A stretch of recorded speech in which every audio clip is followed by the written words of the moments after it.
নমস্কাৰ বন্ধুসকল, স্বাগতম জনাইছো এনি সাপোৰ্টৰ আজিৰ নতুন এটা ভিডিঅ'লৈ। বন্ধুসকল, আজি আপোনালোকক জনাম যে আপোনালোকে অনলাইনৰ জৰিয়তে ৰেচন কাৰ্ডৰ কেনেদৰে আবেদন কৰিব পাৰিব। হয় বন্ধুসকল, এতিয়া ৰেচন কাৰ্ডৰ অনলাইন আবেদন প্ৰক্ৰিয়া আৰম্ভ হৈছে। এতিয়া আপুনি অনলাইনৰ জৰিয়তে আপোনাৰ মোবাইলটোৰে নাইবা ল্যাপটপ নাইবা কম্পিউটাৰটোৰ দ্বাৰা আপুনি আবেদন কৰিব পাৰিব। বন্ধুসকল, এই ৰেচন কাৰ্ডৰ আবেদন আপোনালোকে কেনেদৰে কৰিব ইয়াৰে সম্পূৰ্ণ প্ৰসেস আপোনাক আজিৰ এই ভিডিঅ'টোৰ দ্বাৰা জনাই দিয়া হ'ব। গতিকে আপোনালোকে ভিডিঅ'টো স্কিপ নকৰাকৈ প্ৰথমৰ পৰা শেষলৈ চাব। লগতে কি কি ডকুমেণ্টৰ প্ৰয়োজন হ'ব ইয়াৰে সবিশেষ আপোনালোকক আজিৰ এই ভিডিঅ'টোৰ দ্বাৰা জনাই দিয়া হ'ব। গতিকে বলক ভিডিঅ'টো আৰম্ভ কৰোঁ। বন্ধুসকল, ইয়াৰ বাবে আপোনালোকে আপোনালোকৰ মোবাইলৰ নাইবা কম্পিউটাৰৰ যিকোনো এটা ব্ৰাউজাৰ খুলি ল'ব আৰু সাৰ্চ বাৰত টাইপ কৰিব rcms.assam.gov.in আৰু আপোনালোকে সাৰ্চ কৰি দিব। সাৰ্চ কৰাৰ লগে লগে বন্ধুসকল আপোনালোকে এনেকুৱা এটা পেজলৈ আহি যাব।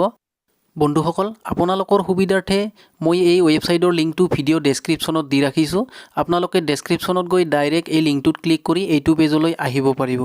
আৰু এইটো পেজলৈ অহাৰ পিছত আপোনালোকে এনেকুৱাকৈ দুটা অপশ্যন পাব। ওপৰৰ অপশ্যনটো হ'ল যিবিলাকে আগতীয়াকৈ ৰেজিষ্ট্ৰেশ্যন কৰিছে। আমি যিহেতু নতুনকৈ ৰেজিষ্ট্ৰেশ্যন কৰিম, চ' তাৰ বাবে আমি তলৰ অপশ্যনটোত ক্লিক কৰি দিব লাগিব।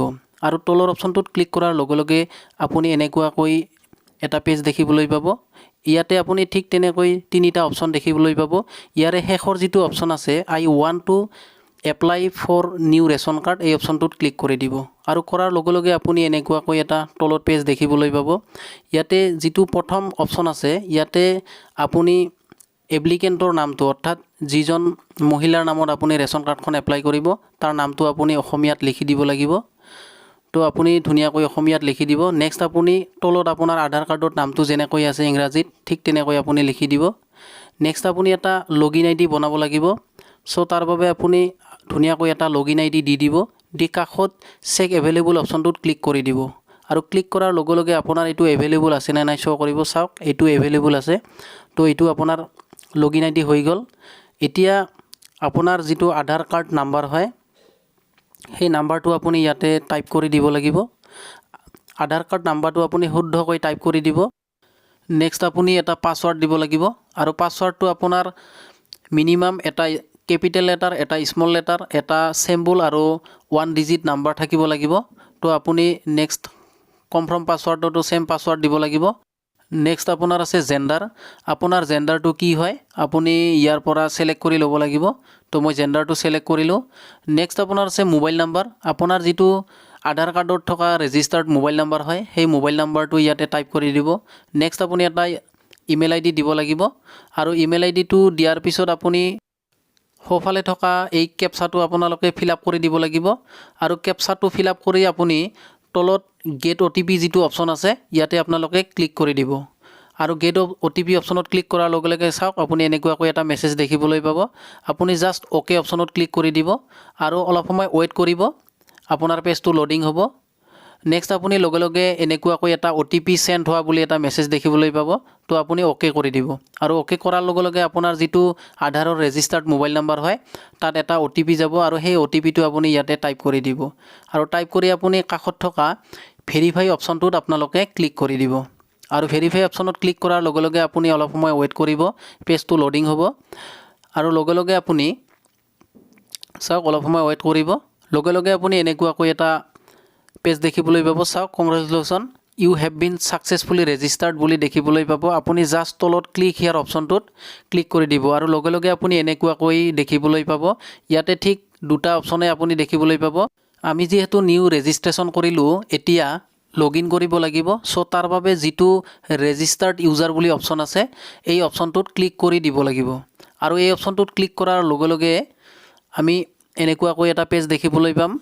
তো ইয়াতে আপুনি যিটো প্ৰথম অপশ্যন আৰু দ্বিতীয় অপশ্যন আছে এই দুটাৰ জৰিয়তে আপুনি লগইন হ'ব পাৰিব।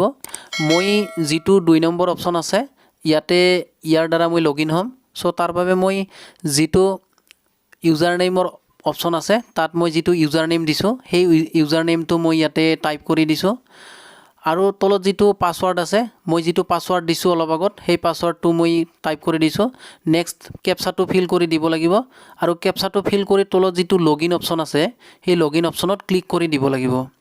আৰু লগইন অপশ্যনত ক্লিক কৰাৰ লগে লগে আপুনি অলপ সময় ৱেইট কৰিব আপোনাৰ যিটো ৰেজিষ্টাৰ্ড মোবাইল নাম্বাৰ হয় তাত এটা OTP যাব আৰু সেই OTPটো আপুনি ইয়াতে টাইপ কৰি দিব লাগিব আৰু OTPটো টাইপ কৰি আপুনি তলত ভেৰিফাই অপশ্যনত ক্লিক কৰি দিব আৰু ভেৰিফাই OTP অপশ্যনত ক্লিক কৰাৰ লগে লগে আপোনাৰ পেজটো লোডিং হ'ব আৰু লগে লগে আপুনি এনেকুৱাকৈ এটা পেজ দেখিবলৈ পাব ইয়াতে যিটো আপোনাৰ প্ৰথম অপশ্যন আছে এপ্লিকেশ্যন ৰিকুৱেষ্ট ইয়াতে তলত যিটো আছে apply for new ration card click here এই অপশ্যনটোত আপোনালোকে ক্লিক কৰি দিব লাগিব আৰু ক্লিক কৰাৰ লগে লগে চাওক আপুনি এনেকুৱা এটা পেজলৈ আহি যাব ইয়াতে প্ৰথমতে আপুনি আপোনাৰ ডিস্ট্ৰিক্টখন সিলেক্ট কৰিব নেক্সট আপোনাৰ যিটো ব্লক হয় আপোনাৰ সেই ব্লকটো আপুনি সিলেক্ট কৰিব নেক্সট আপোনাৰ যিখন ভিলেজ হয় আপুনি ইয়াতে টাইপ কৰি আপোনাৰ ভিলেজখন সিলেক্ট কৰিব পাৰিব আৰু আপোনাৰ ভিলেজখন সিলেক্ট কৰাৰ লগে লগে পেজটো অলপ ৰিফ্ৰেছ হ'ব আৰু আপুনি লগে লগে তলত এটা এড মেম্বাৰ অপশ্যন দেখিবলৈ পাব আৰু এই এড মেম্বাৰ অপশ্যনটোত ক্লিক কৰি আপুনি আপোনাৰ যিবিলাক সদস্য আছে সেই সদস্যৰ নামবোৰ আপুনি ৰেচন কাৰ্ডত এড কৰিব পাৰিব তো তাৰ বাবে আপুনি এড মেম্বাৰ অপশ্যনটোত ক্লিক কৰি দিব আৰু ক্লিক কৰাৰ লগে লগে চাওক আপুনি এনেকুৱাকৈ এটা অপশ্যন দেখিবলৈ পাব ইয়াতে প্ৰথমতে আপুনি আপোনাৰ পৰিয়ালৰ মহিলা মুৰব্বীজনৰ নাম এড কৰিব লাগিব সো তাৰ বাবে আপোনাৰ তেখেতৰ ফটোখন আপুনি সিলেক্ট কৰি ল'ব আৰু ফটোখন সিলেক্ট কৰাৰ পিছত আপুনি ইয়াতে দেখিবলৈ পাব ফটোখন আপোনাৰ চাওক শো হৈ গৈছে এতিয়া আপুনি তেখেতৰ যিটো আধাৰ নাম্বাৰ হয় সেই আধাৰ নাম্বাৰটো আপুনি ইয়াতে ধুনীয়াকৈ টাইপ কৰি দিব আৰু আধাৰ নাম্বাৰটো টাইপ কৰাৰ পিছত আপুনি ওপৰত চাব MG এনৰেগা ষ্টেটাছ সো ইয়াতে যদি আপোনাৰ জব কাৰ্ড আছে আপুনি ইয়েস দিব আৰু নাই যদি নো দিব আৰু যদি জব কাৰ্ড আছে আপুনি কাষত যিটো অপশ্যন আছে MG এনৰেগা ID আপুনি ইয়াতে জব কাৰ্ড নাম্বাৰটো লিখি দিব নেক্সট আপুনি ইয়াতে মহিলা সদস্যগৰাকীৰ নামটো অসমীয়াত ধুনীয়াকৈ আপুনি ইয়াতে লিখি দিব আৰু নামটো লিখি আপুনি তলত চাব স্পাউস নেম LL তো ইয়াতে তেখেতৰ হাজবেণ্ডৰ নামটো আপুনি লোকেল ল্যাঙ্গুৱেজত লিখি দিব লাগিব নেক্সট আপোনাৰ তেখেতৰ হাজবেণ্ডৰ নামটো ইংৰাজীত লিখি দিব লাগিব আৰু ইংৰাজীত নামটো লিখাৰ পিছত আপুনি চাব প্ৰফেশনাল ডিটেইলছত গৈ কাষ্ট কেটাগৰীটো সিলেক্ট কৰি ল'ব লাগিব আৰু কাষ্ট কেটাগৰীটো সিলেক্ট কৰি লোৱাৰ পিছত কাষত যিটো কাষ্ট সাৰ্টিফিকেট অপশ্যন আছে তাত আপুনি কাষ্ট সাৰ্টিফিকেটখন আপলোড কৰি দিব লাগিব আৰু কাষ্ট সাৰ্টিফিকেটখন আপলোড কৰি দিয়াৰ পিছত আপুনি নেক্সট আপোনাৰ যিটো অকুপেশ্যন হয় সেই অকুপেশ্যনটো আপুনি ইয়াৰ পৰা সিলেক্ট কৰি ল'ব আপুনি ইয়াৰ পৰা যিটো আপোনাৰ অকুপেশ্যন হয় সেইটো আপুনি সিলেক্ট কৰি ল'ব নেক্সট আপোনাৰ যিটো এনুৱেল ইনকাম হয় সেই ইনকামটো আপুনি ইয়াতে লিখি দিব লাগিব আৰু ইনকামটো লিখাৰ পিছত আপুনি তলত চাব ডকুমেণ্ট টাইপ তো ইয়াতে আপুনি বহুত কেইখন ডকুমেণ্ট দিয়া আছে আপুনি ইয়াৰ পৰা যিকোনো এখন সিলেক্ট কৰি ল'ব আৰু আপুনি ইয়াৰ পৰা এখন ডকুমেণ্ট সিলেক্ট কৰি লোৱাৰ পিছত কাষত চাব ডকুমেণ্ট নাম্বাৰ তো ইয়াতে আপুনি অলপ আগতে যিখন ডকুমেণ্ট সিলেক্ট কৰিছে তাৰ নাম্বাৰটো আপুনি ইয়াতে লিখি দিব লাগিব আৰু নাম্বাৰটো লিখাৰ পিছত আপুনি তলত চাব ডকুমেণ্ট ইস্যু ডেট আপুনি যিখন ডকুমেণ্ট সিলেক্ট কৰিছে তাৰ ইস্যু ডেটটো আপুনি ইয়াতে ধুনীয়াকৈ লিখি দিব আৰু লিখি দিয়াৰ পিছত আপুনি চাব ইয়াতে ব্ৰাউজাৰ অপশ্যনত যিটো বাৰ্থ সাৰ্টিফিকেট অপশ্যন আছে ইয়াতে আপুনি এখন ডকুমেণ্ট আপলোড কৰিব লাগিব চাব আপুনি যিখন ডকুমেণ্ট ইয়াতে ডকুমেণ্ট টাইপত সিলেক্ট কৰিছে সেই ডকুমেণ্টখনহে আপুনি ইয়াতে আপলোড কৰিব লাগিব ইয়াতে বহুতৰে কনফিউজ হৈ আছে বা বহুতে ভুল বুজি আছে যে ইয়াতে বাৰ্থ সাৰ্টিফিকেটখানে আপলোড কৰিব লাগিব নেকি হেয়া নহয় এইটো আসলতে পৰ্টেলৰ ভুল হৈছে চাগে কাৰণ ইয়াতে বাৰ্থ সাৰ্টিফিকেটটো ফিক্স কৰি লিখি দিছে আসলতে আপুনি যিখন ডকুমেণ্ট সিলেক্ট কৰিছে সেইখনহে ইয়াতে আপলোড কৰিব লাগিব তো মই ডকুমেণ্টখন আপলোড কৰি দিলোঁ নেক্সট আপুনি তলত চাব বেংক ডিটেইলছ তো ইয়াতে আপুনি আপোনাৰ যিখন বেংকৰ একাউণ্ট দিব সেই বেংকটো আপুনি ইয়াতে সিলেক্ট কৰি ল'ব নেক্সট আপোনাৰ ষ্টেট অটো সিলেক্ট থাকিব ডিস্ট্ৰিক্ট অটো সিলেক্ট থাকিব জাষ্ট আপুনি যিটো আপোনাৰ ব্ৰাঞ্চ হয় সেই ব্ৰাঞ্চটো আপুনি ইয়াতে সাৰ্চ কৰি সিলেক্ট কৰি ল'ব আৰু ব্ৰাঞ্চটো সিলেক্ট কৰি আপুনি তলত আপোনাৰ একাউণ্ট নাম্বাৰটো লিখি দিব নেক্সট আপুনি ইয়াতে আপোনাৰ যিটো ফাদাৰ নেম হয় সেইটো আপুনি লোকেল ল্যাঙ্গুৱেজত লিখি দিব নেক্সট আপোনাৰ ফাদাৰ নেম ইন EN তো ইয়াতে আপুনি ইংৰাজীত লিখি দিব নেক্সট আপোনাৰ মাদাৰ নেম ইন LL তো আপুনি ইয়াতে মাদাৰ নেমটো লোকেল ল্যাঙ্গুৱেজত অৰ্থাৎ অসমীয়াত লিখি দিব নেক্সট আপোনাৰ মাদাৰ নেম ইন EN তো ইয়াতে আপুনি ঠিক ইংৰাজীত লিখি দিব মাদাৰ নেমটো আৰু মাদাৰ নেমটো লিখা হোৱাৰ পিছত আপুনি তলত চাব জেণ্ডাৰ তো ইয়াতে আপুনি জেণ্ডাৰটো সিলেক্ট কৰি ল'ব আৰু জেণ্ডাৰটো সিলেক্ট কৰাৰ পিছত আপোনাৰ যিটো ৰিলেশ্যনশ্বিপ হয় সেইটো অটো সিলেক্ট থাকিব যেহেতু এইটো সেলফ হয় নেক্সট আপোনাৰ ডেট অফ বাৰ্থটো আপুনি ইয়াতে ধুনীয়াকৈ লিখি দিব আৰু ডেট অফ বাৰ্থটো লিখাৰ পিছত আপুনি তলত চাব মোবাইল নাম্বাৰ তো ইয়াতে আপুনি যিটো আধাৰ কাৰ্ডত লিংক আছিল সেই মোবাইল নাম্বাৰটোৱে আপুনি ইয়াতে লিখি দিব আৰু মোবাইল নাম্বাৰটো লিখি দিয়াৰ পিছত আপুনি তলত চাব ৰিমাৰ্কছ তো ইয়াতে আপুনি ধুনীয়াকৈ মোক এখন ৰেচন কাৰ্ড লাগে বুলি আপুনি ধুনীয়াকৈ ইংৰাজীতে লিখি দিব আই ৱান্ট এ ৰেচন কাৰ্ড। তো আপুনি ৰিমাৰ্কছত লিখি দিয়াৰ পিছত আপুনি তলত চাব দুটা চেক বক্স আছে, এই চেক বক্স দুটাত আপুনি ক্লিক কৰি দিব আৰু সেভ অপশ্যনত ক্লিক কৰি দিব। চাওক are you sure you want to submit, তো আপুনি জাষ্ট অ'কে কৰি দিব আৰু অ'কে কৰি আপুনি অলপ সময় ৱেইট কৰিব আৰু লগে লগে আপুনি চাওক মেম্বাৰ ডাটা আপডেটেড ছাকচেছফুলি এনেকুৱা এটা মেছেজ দেখিবলৈ পাব। জাষ্ট আপুনি অ'কে কৰিব আৰু অ'কে কৰি দিয়াৰ লগে লগে আপুনি চাওক আপুনি এনেকুৱা এটা পেজলৈ আহি যাব। ইয়াতে চাওক আপুনি যিজন মেম্বাৰৰ ডাটা এড কৰিলে তেখেতৰ নাম, তেখেতৰ সম্পূৰ্ণ ডিটেইলছ আপুনি ইয়াতে দেখিবলৈ পাব। গতিকে আপুনি এনেকুৱাকৈ আপুনি মেম্বাৰবোৰ এড কৰিব পাৰিব। আৰু যদি আপুনি আপোনাৰ পৰিয়ালৰ কোনোবা মেম্বাৰ আছে তো তেখেতৰ নামটো এড কৰিবলৈ হ'লে আপুনি যিটো এড মেম্বাৰ অপশ্যন আছে ইয়াতে আপুনি ক্লিক কৰি দিব আৰু এই এড মেম্বাৰ অপশ্যনত ক্লিক কৰাৰ লগে লগে আপুনি অলপ সময় ৱেইট কৰিব আৰু এনেকুৱাকৈ আকৌ এটা পেজলৈ আহি যাব। ইয়াতে আপুনি যিজন মেম্বাৰৰ নাম এড কৰিব তেখেতৰ সম্পূৰ্ণ ডিটেইলছ আপুনি ইয়াতে আগৰ দৰে ধুনীয়াকৈ ফিল আপ কৰিব আৰু সম্পূৰ্ণ ডিটেইলছ ফিল আপ কৰাৰ পিছত আপুনি তলত যি দুটা চেক বক্স আছে তাতে ক্লিক কৰি আপুনি সেভ অপশ্যনত ক্লিক কৰি দিব। ঠিক আগৰ দৰে আপুনি এনেকুৱাকৈ এটা মেছেজ দেখিবলৈ পাব, আপুনি অ'কে কৰি দিব আৰু অ'কে কৰাৰ লগে লগে আপুনি অলপ সময় ৱেইট কৰিব আৰু ৱেইট কৰাৰ পিছত আপুনি ঠিক এনেকুৱাকৈ আকৌ এটা মেছেজ দেখিবলৈ পাব মেম্বাৰ ডাটা আপডেটেড ছাকচেছফুলি বুলি, আপুনি অ'কে কৰি দিব আৰু অ'কে কৰাৰ লগে লগে আপুনি সকলোবোৰ মেম্বাৰ আপুনি এনেদৰে এড কৰিব পাৰিব। চাওক সকলোবোৰ মেম্বাৰ এড হৈ গৈছে, এটা এটাকৈ সকলোবোৰ মেম্বাৰ এনেকুৱাকৈ আপুনি এড কৰিব পাৰিব। ইয়াৰ পিছত আপুনি সকলোবোৰ মেম্বাৰ এড হৈ যোৱাৰ পিছত আপুনি অলপ স্ক্ৰল ডাউন কৰিব আৰু তলত চাব কাৰ্ড টাইপ ডিটেইলছ, আপুনি ইয়াতে ক্লিক কৰি দিব আৰু ক্লিক কৰাৰ লগে লগে আপুনি এনেকুৱাকৈ দেখিবলৈ পাব ইয়াতে তিনিটা অপশ্যন আছে। ইয়াতে যিটো শেষত PHS বুলি অপশ্যন আছে সেইটো আপুনি ক্লিক কৰি দিব আৰু সেইটো ক্লিক কৰাৰ পিছত আপুনি তলত চাব এড্ৰেছ ডিটেইলছ, তো এড্ৰেছ ডিটেইলছত আপুনি ক্লিক কৰি দিব। ইয়াতে আপুনি প্ৰথমতে আপোনাৰ যিটো হাউচ নাম্বাৰ হয়, আপোনাৰ ঘৰ নাম্বাৰ, সেইটো আপুনি অসমীয়াত লিখি দিব লাগিব।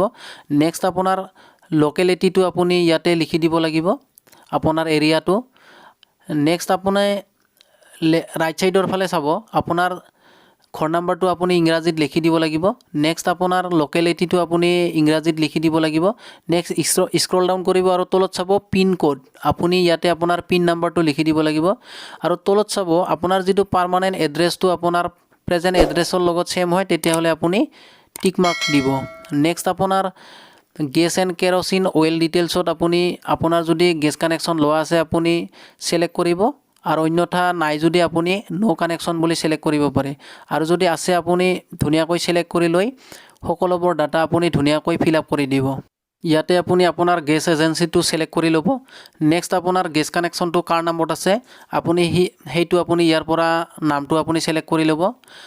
নেক্সট আপোনাৰ এইখিনি কমপ্লিট ফিল আপ হোৱাৰ পিছত আপুনি স্ক্ৰল ডাউন কৰিব আৰু তলত চাব এটাচ্ড এনক্ল'জাৰ, তো ইয়াতে আপুনি ডকুমেণ্ট আপলোড কৰিব লাগিব। ইয়াতে প্ৰথমতে আপুনি চাব আইডেণ্টি প্ৰুফ, ইয়াতে আপুনি আইডেণ্টি প্ৰুফ বহুত কেইখন আছে, ইয়াৰে যিকোনো এখন আপুনি ছিলেক্ট কৰি ল'ব। নেক্সট আপোনাৰ আইডেণ্টি প্ৰুফৰ নাম্বাৰটো আপুনি ইয়াতে লিখি দিব আৰু ডকুমেণ্ট নাম্বাৰটো লিখাৰ পিছত আপুনি কাষত চাব ব্ৰাউজ অপশ্যন আছে, ইয়াতে আপুনি আইডেণ্টি কাৰ্ডখন আপুনি ইয়াতে ছিলেক্ট কৰি ল'ব। নেক্সট আপোনাৰ এড্ৰেছ প্ৰুফত আপুনি ইয়াতে ছেম বহুত কেইখন ডকুমেণ্টছ দেখিবলৈ পাব, ইয়াৰে আপুনি যিকোনো এখন ছিলেক্ট কৰি ল'ব আৰু ডকুমেণ্টখন ছিলেক্ট কৰি লৈ আপুনি ডকুমেণ্ট নাম্বাৰত আপুনি ডকুমেণ্ট নাম্বাৰটো লিখি দিব লাগিব। তো ডকুমেণ্ট নাম্বাৰটো ধুনীয়াকৈ লিখি দিয়াৰ পিছত আপুনি কাষত থকা ব্ৰাউজ অপশ্যনত ক্লিক কৰি আপুনি ডকুমেণ্টখন ছিলেক্ট কৰি ল'ব আৰু ডকুমেণ্টখন আপলোড কৰাৰ পিছত আপুনি তলত চাব আদাৰ ডিটেইলছ। তো ইয়াতে বহুতৰে কনফিউজ হৈ আছে কি আপুনি ইয়াতে কোনখন ডকুমেণ্ট আপলোড কৰিব লাগিব। তো আপোনালোকে একদম ক্লিয়াৰ হৈ লওক, যদি আপুনি নতুন ৰেচন কাৰ্ড এপ্লাই কৰি আছে তেতিয়াহ'লে আপুনি তলৰ যিটো অপশ্যন আছে ইনকাম চাৰ্টিফিকেট বুলি সেইটো আপুনি ছিলেক্ট কৰি ল'ব আৰু ইনকাম চাৰ্টিফিকেট নাম্বাৰটো আপুনি ইয়াতে লিখি দিব। তাৰপিছত আপুনি ইনকাম চাৰ্টিফিকেটখন ইয়াতে আপলোড কৰি দিব আৰু ইনকাম চাৰ্টিফিকেটখন আপলোড কৰি দিয়াৰ পিছত আপুনি স্ক্ৰল ডাউন কৰিব আৰু তলত চাব NFSA ক্ৰাইটেৰিয়া, তো ইয়াতে আপুনি ৰিমাৰ্কছত BPL বুলি লিখি দিব পাৰে। নেক্সট আপুনি ইয়াতে যিটো PHS কেটাগৰী বুলি আছে সেইটো ছিলেক্ট কৰি ল'ব আৰু ব্ৰাউজ অপশ্যনত গৈ আপুনি আপোনাৰ ইনকাম চাৰ্টিফিকেটখন আপলোড কৰি দিব আৰু নেক্সট আপুনি অলপ স্ক্ৰল ডাউন কৰিব আৰু তলত চাব total ration card annual income. তো এইটো আপোনাৰ অটো চিলেক্ট হৈ আহিব। নেক্সট আপুনি অলপ স্ক্ৰল ডাউন কৰিব আৰু তলত চাব FPS ডিটেইলছ। তো ইয়াতে আপুনি ক্লিক কৰি দিব আৰু ইয়াতে আপোনাৰ যিখন ৰেচন কাৰ্ড আপুনি পাব সেইখন আপুনি কোনখন ডিলাৰৰ পৰা আপুনি চাউল ল'ব বা আপুনি ৰেচন ল'ব সেই ডিলাৰজনৰ নাম আপুনি ইয়াতে চিলেক্ট কৰিব লাগিব। আৰু ডিলাৰজনৰ নাম আপুনি চিলেক্ট কৰি লোৱাৰ পিছত আপুনি অলপ সময় ৱেইট কৰিব আৰু নেক্সট আপুনি ভেৰিফাইং অথৰিটি ডিটেইলছ। তো ইয়াতে আপোনাৰ এইটো অটো চিলেক্ট থাকিব, আপুনি এইটো ক্লিক কৰিব নালাগে। নেক্সট আপোনাৰ ৰিমাৰ্কছটো আপুনি আগতে যিটো লিখিছিল সেইটো ইয়াতে অটো চিলেক্ট হৈ আহিব। জাষ্ট আপুনি ছেভ আজ ড্ৰাফ্ট আপুনি এই অপশ্যনটোত ক্লিক কৰি দিব আৰু ছেভ আজ ড্ৰাফ্ট এই অপশ্যনটোত ক্লিক কৰাৰ লগে লগে আপোনাৰ পেজটো ছেভ হৈ যাব। নেক্সট আপুনি submit ration card for verification and approval এই অপশ্যনটোত ক্লিক কৰি দিব আৰু এই অপশ্যনটোত ক্লিক কৰাৰ লগে লগে আপুনি এনেকুৱাকৈ এটা মেছেজ দেখিবলৈ পাব। তো আপুনি জাষ্ট আপুনি যিটো অ'কে অপশ্যন আছে ইয়াতে ক্লিক কৰি দিব। আপুনি অলপ সময় ৱেইট কৰিব। চাওক আপোনাৰ এটা মেছেজ আহিছে যে please upload enclosure document less than 200 KB। তো ইয়াতে আপোনাৰ এইটো এটা প্ৰব্লেম চলি আছে যে এই ছাৰ্ভাৰটোৰ অলপ প্ৰব্লেম হৈ আছে, ছাৰ্ভাৰটো হেং হৈ থকাৰ দৰে হৈছে, কাৰণ যিহেতু ৰেচন কাৰ্ড কামটো বহুদিনৰ অপেক্ষাত এতিয়া অনলাইনত দিছে। চ' তাৰ বাবে অসমত যিমানবোৰ মানুহ আছে সকলোৱে একেলগে এই ৰেচন কাৰ্ডৰ বাবে আবেদন কৰিব ধৰিছে। চ' তাৰ বাবে এই ছাৰ্ভাৰটো অলপ হেং হৈছে, তাৰ বাবে আপোনাৰ এনেকুৱা এটা প্ৰব্লেম দেখুৱাই আছে। তো আপুনি 2-3 দিন ৱেইট কৰক আৰু আপোনাৰ যিখন এপ্লিকেশ্যন সেইখন আপুনি ড্ৰাফ্ট ছেভ কৰি ৰাখক আৰু 2-3 দিন পিছত আপুনি ট্ৰাই কৰক আৰু ট্ৰাই কৰাৰ লগে লগে আপোনাৰ যিখন এপ্লিকেশ্যন এই এপ্লিকেশ্যনখন সম্পূৰ্ণভাৱে ছাবমিট হৈ যাব আৰু ছাবমিট হোৱাৰ পিছত আপুনি ওপৰত এটা আপোনাৰ ছাকচেছফুল হোৱা এপ্লিকেশ্যন নাম্বাৰ দেখিবলৈ পাব আৰু ইয়াৰ পিছত আপোনাৰ এপ্লিকেশ্যনখন ছাবমিট হৈ যাব। তো এনেকুৱাকৈ আপুনি আপোনাৰ ৰেচন কাৰ্ডখন অনলাইনৰ জৰিয়তে আবেদন কৰিব পাৰে। তো ভিডিঅ'টো চাই কেনে লাগিল আপুনি কমেণ্টত জনাবলৈ নাপাহৰিব আৰু ভিডিঅ'টো যদি চাই ভাল লাগিছে এটা লাইক কৰিব আৰু মোৰ চেনেলটো যদি আজি প্ৰথমবাৰলৈ চাই আছে তেতিয়াহ'লে চেনেলটো ছাবস্ক্ৰাইব কৰিবলৈ নাপাহৰিব আৰু কাষতে থকা বেল আইকনটো বজাই ৰাখিব, কিয়নো মই এনেকুৱা ধৰণৰ ইনফৰ্মেটিভ ভিডিঅ' সদায় লৈ আহোঁ আৰু আপুনি যদি চেনেলটো ছাবস্ক্ৰাইব কৰি ৰাখে তেতিয়াহ'লে আপোনাৰ অলপ হ'লেও উপকাৰ হ'ব। তো আজিলৈ এয়াই, ধন্যবাদ। জয় আই অসম।